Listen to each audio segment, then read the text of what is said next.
اگر عادت داشته باشی برای تیز خواندن نماز حکمش چیست؟ یعنی عادت دارد یک برادر ما که بسیار نماز تیز میخواند، حکمش چیست؟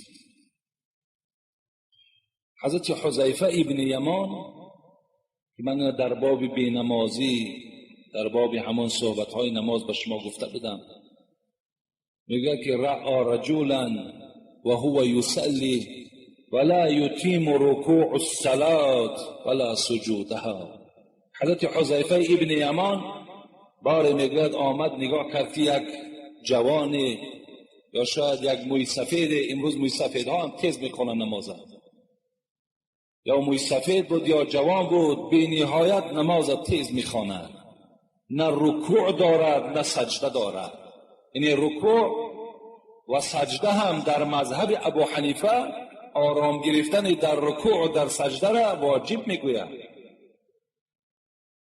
نه رکوع پر دارد نه سجده پر دارد، تیز تیز رکوع میکند، تیز تیز سجده میکند. حضرت چی گفتند؟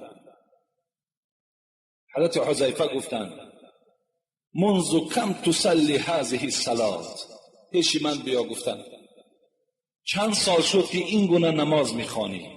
این نمازی که رکوعی پر نداری، سجده پر نداری، آرام نیستی، سراستیمه هستی که تی صد نماز خانم از مسجد بیرون شم. چند سال شد؟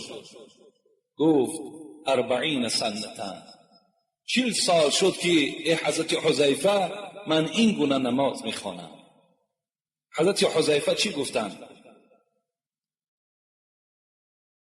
حضرت حذیفه گفتند ما صلیت منذ 40 سنه شیئا. گفتند ای برادر عزیز تو تصور کن که 40 سال نماز نخواندی، تو تصور کن. گفتند حضرت حذیفه صحابه پیغمبر بودند، 40 سال تو نماز نخواندی. ولو مت على غیر فطرت محمد صلی الله علیه وسلم، اگر با همین احوالی که نمازخوانی داری، اگر با این گونه از دنیا میگذشتی، تو حتی که پیرو محمد ناشده از دنیا میمردی، تو از پیروان محمد صلی الله علیه وسلم به حساب نمیرفتی اگر با این نمازی که تو خوانده ایستادی. این نماز باید که یک آرامش دل باشد، نماز باید که یک ملایمی داشته باشد، یک خشوع داشته باشد، یک ترس داشته باشد، یک لذت داشته باشد. امروز برادرای ما و شما بعضی هاش تیزتر از نماز میخوانند که تا که رفته تیزتر باید قضای حاجت کنند. طهارتش تنگی دارد، با همون طهارت تنگیش نماز میخواند و بعدا حاجت خانه میرود. الان که پیغمبر خدا گفتند در دو حالت نماز شما را خدا قبول نمیکند.